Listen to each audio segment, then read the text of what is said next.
two things. Nobody puts baby in a corner, and Jennifer Grey ruined her career, ruined her face, took away everything. When Dirty Dancing hit theaters in 1987, it wasn't just another romantic drama. It became a cultural phenomenon. Audiences were swept away by the sizzling chemistry between Jennifer Grey and Patrick Swayze, and the film's legacy has endured for decades. Behind the iconic lifts, sultry dance scenes, and unforgettable soundtrack, however, a more complex and emotional story was unfolding, one that few knew at the time. Jennifer Grey, the breakout star who played Baby, was harboring a private truth during filming. She never spoke about it publicly, yet it added an invisible tension behind the scenes, making the film's success even more remarkable. Fans speculated for years about the off-screen relationship between Grey and Swayze. Their on-screen energy felt too real to be just acting. Rumors of clashing personalities, emotional strain, and immense pressure followed them. Through it all, Jennifer Grey held back something personal, something that may have forever shifted her dynamic with Swayze. What was she hiding? Why did she keep it buried during the most pivotal project of her career? The truth, as it turns out, is more layered than anyone imagined. Jennifer Grey quietly redefined her career outside the Hollywood spotlight, carving a path of resilience, evolution, and quiet strength.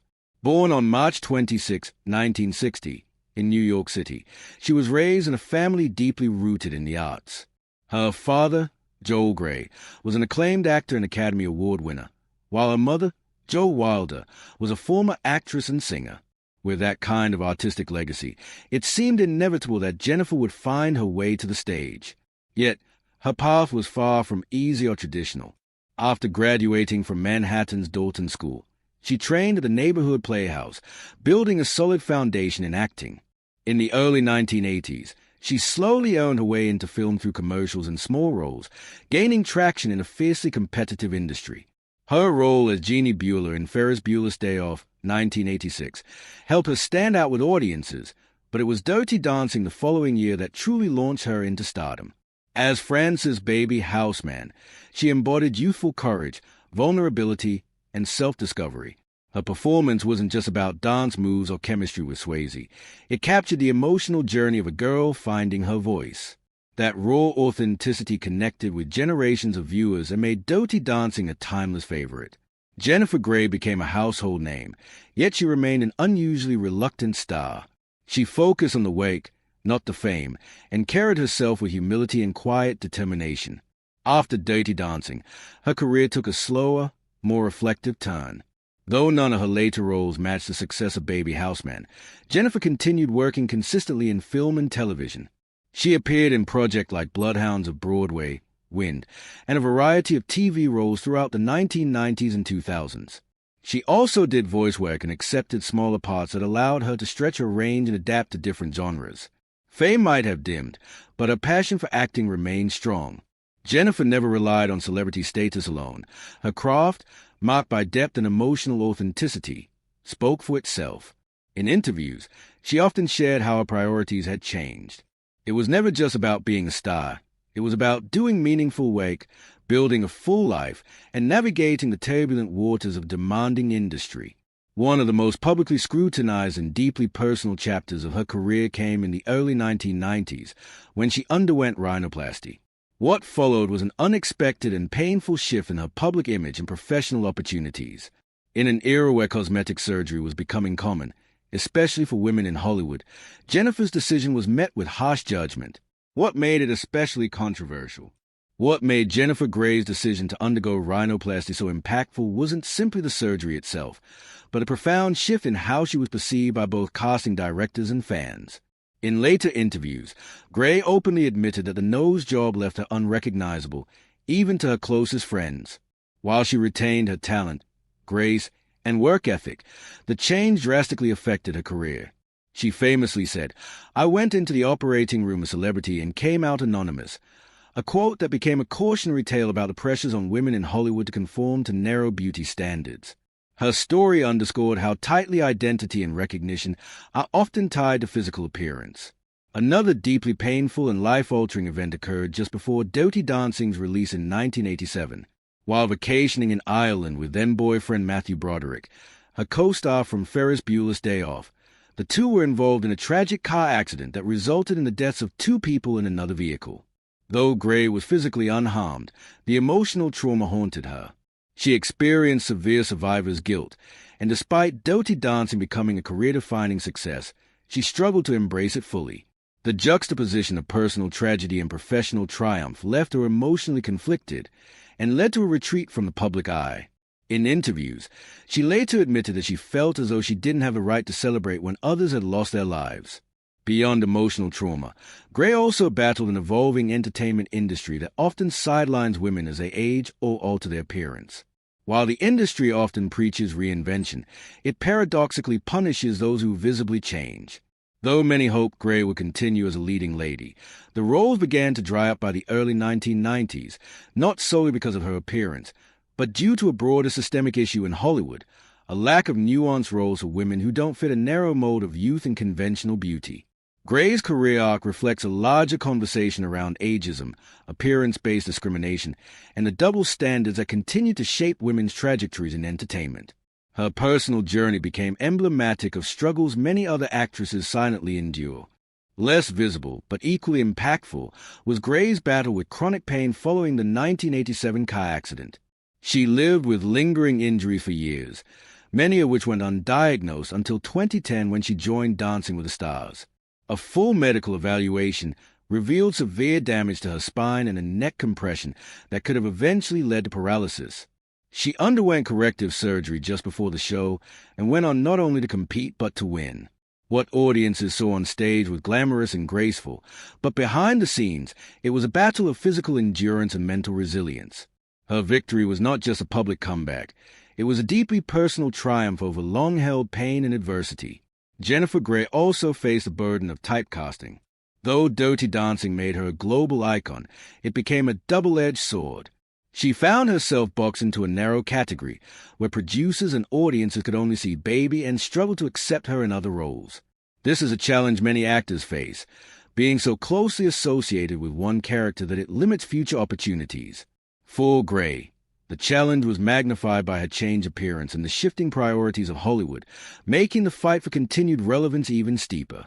Still, she persevered, pursuing independent films, voice acting, and stage performances that allowed her to express herself without the limitations imposed by mainstream expectations. As Jennifer Grey's rise reached its iconic peak with Dirty Dancing, it became impossible to talk about her journey without also recognizing the magnetic presence of her co-star, Patrick Swayze. A commanding and complex figure with both physical power and emotional depth, Swayze was more than just a romantic lead. He was a multidimensional artist whose influence extended far beyond the silver screen. Born in Houston, Texas, in 1952, Swayze grew up in a family immersed in the arts. His mother, Patsy Swayze, was a highly respected choreographer and dance teacher, and it was under his mother Patsy Swayze's guidance that Patrick learned to merge athletic precision with artistic grace. He studied ballet seriously, attending prestigious institutions such as the Harkis and Joffrey Ballet Schools in New York City, developing a discipline that would shape the rest of his life. But Patrick Swayze was far more than just a dancer. He was also a high school football player, a trained martial artist, and someone uniquely capable of bridging the worlds of action, romance, and introspection. His breakout role in The Outsiders, 1983, introduced him to audiences as a brooding, older brother figure, but it was Dirty Dancing in 1987 that catapulted him into international stardom. As Johnny Castle, Swayze delivered a performance that was physical, passionate, and emotionally rich. His chemistry with Jennifer Grey was electric, drawing millions into the story of a working-class dance instructor and an upper-class girl challenging the odds. Though it began as a modest film, Dirty Dancing became a cultural phenomenon, and Swayze's now iconic dance scenes and his original song, She's Like the Wind, solidified his place as a rare kind of artist, both tough and tender. Following Dirty Dancing, Swayze proved he was no one-hit wonder. In Roadhouse, 1989, he played Dalton, a philosophical bouncer with a moral code. Then came Ghost, 1990, opposite Demi Moore, a supernatural love story that became another cultural milestone. Swayze's portrayal of a man who continues to love and protect from beyond the grave captivated audiences worldwide.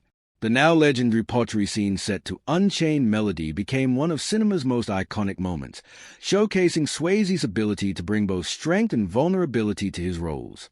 He continued to challenge himself in Point Break, 1991, where he played Boddy, a surfing, thrill-seeking bank robber who was as reflective as he was dangerous. He brought a zen-like depth to the role, turning a potential villain into a strangely charismatic figure. The film also allowed Swayze to showcase his athleticism, performing many of his own stunts, including skydiving.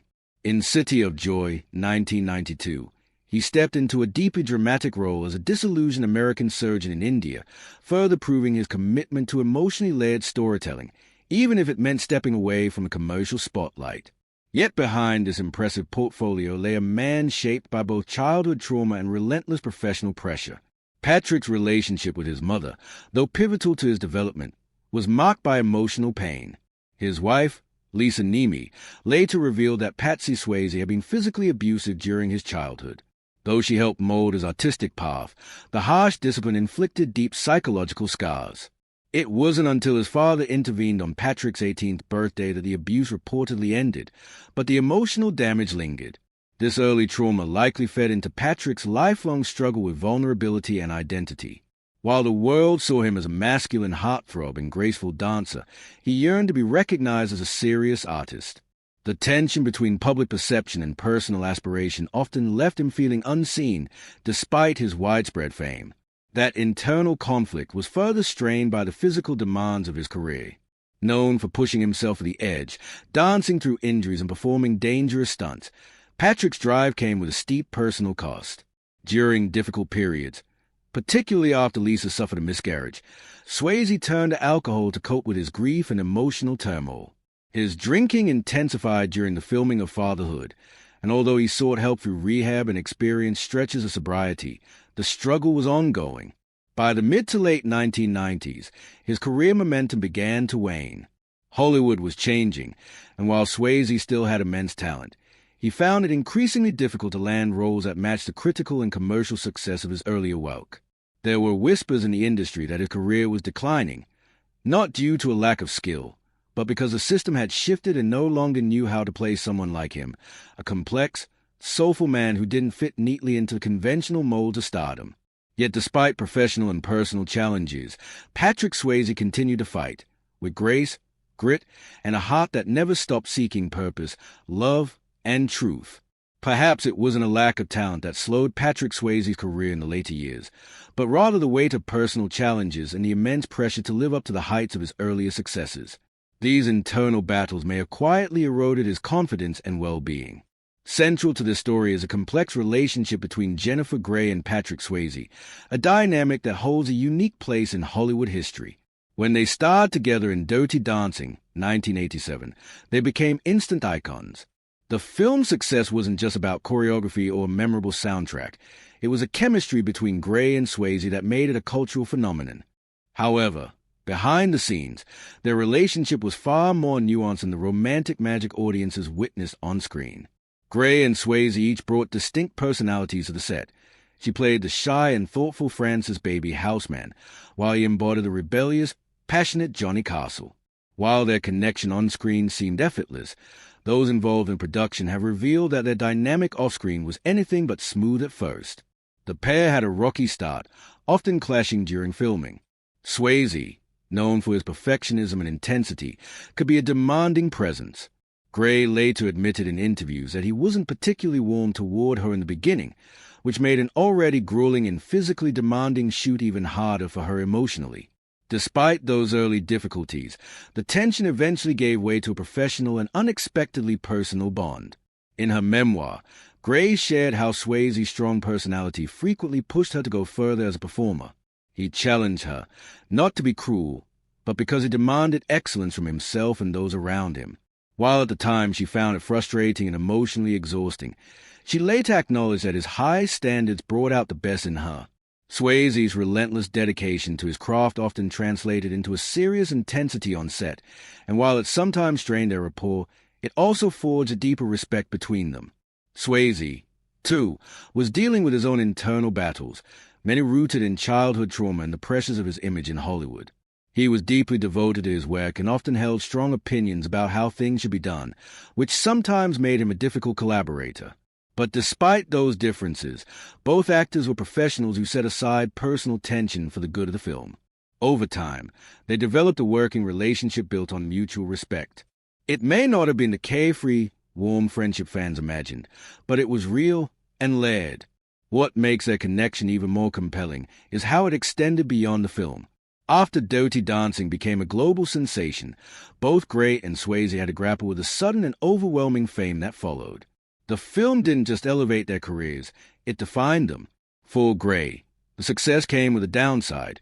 She was typecast as the innocent baby, and for years struggled to escape the long shadow the role cast over her opportunities. Swayze, though already a seasoned actor, also found his Dirty Dancing fame to be a double-edged sword. It cemented his star power, but it also added another layer of pressure and public scrutiny. Behind the scenes of Dirty Dancing, both actors were navigating far more than their lines and dance routines. They were confronting insecurities, conflicting work styles, and the looming weight of a movie that would go on to define a generation. Their ability to channel that tension into such believable on-screen passion is a testament to their professionalism and to the raw truth that sometimes the greatest performances are born from the most complicated realities. Jennifer Grey and Patrick Swayze had a relationship that was anything but conventional. The two actors, who would later become cultural icons for their roles in the 1987 hit Dirty Dancing, shared a dynamic that was intense, complicated, and at times strained. Though their on-screen chemistry became legendary, their real-life relationship during production wasn't nearly as seamless as a love story their characters portrayed. Grey, known for her role as Francis' baby Houseman, and Swayze, who played the rebellious dance instructor Johnny Castle, began their working relationship with noticeable tension that gradually evolved into mutual respect. From the outset, it was clear their personalities and artistic approaches differed. Swayze's perfectionism and intense commitment to his craft often clashed with Gray's more emotionally intuitive style. In later interviews, Gray recalled how Swayze was tough on her, his critiques sometimes feeling harsh and unrelenting. However, she came to realize that his demanding nature stemmed from a desire to deliver the best performance possible, not only from himself but from his co-stars as well. Though it created a high-pressure environment, it also pushed Gray to stretch her limits, resulting in a performance that continues to resonate decades later. Despite their friction, there was a hidden layer of connection between them that few were aware of. Gray admitted that Swayze was never overly sentimental or affectionate, but the bond they formed was forged through the shared pressure of creating something iconic. That bond, while not always easy, was rooted in mutual understanding and a deep professional respect. Their ability to work through conflict and focus on their shared goal gave Dirty Dancing the authenticity that audiences felt so deeply. Adding complexity to their relationship was the intense pressure they faced as the film quickly became a cultural phenomenon. Neither Gray nor Swayze anticipated the massive success of Dirty Dancing, and the sudden fame brought with it a whole new set of challenges. As the spotlight grew brighter, the demands on their personal and professional lives increased. Gray struggled with being typecast as Baby, and has since spoken about the difficulty of shedding that image in later roles. Swayze, too, battled with the scrutiny that came with fame, along with the growing expectations of always performing at the same emotional and physical intensity. Interestingly, even as the media speculated on their behind-the-scenes dynamic, both Gray and Swayze kept their personal struggles private. They chose not to air their issues publicly and maintained a level of professional composure that shielded them from the worst of the gossip. This decision reflected a shared commitment to their craft and to preserving the integrity of what they had created together. Their choice to remain private, even as fame surrounded them, became part of their quiet strength and enduring legacy. The death of Patrick Swayze in 2009 from pancreatic cancer profoundly affected Jennifer Grey. In the years that followed, she spoke openly about the grief she felt and the lasting impact he had on her life and career. She described him not just as a co-star but as a mentor, someone who taught her resilience, discipline, and how to remain grounded in the face of chaos. Though their relationship had its complications, Gray continued to reflect on it with admiration, acknowledging the growth they experienced together and the connection they shared through their work. Even now, Jennifer Grey remembers Patrick Swayze with fondness and respect. In interviews and on social media, She honors his legacy, not only as a man who helped bring Dirty Dancing to life, but as someone who challenged her to rise above her fears. Their time together, while often fraught with tension, created something timeless. And in the end, it was that complex bond, fueled by passion, conflict, and ultimately respect, that became the heart of one of cinema's most beloved love stories.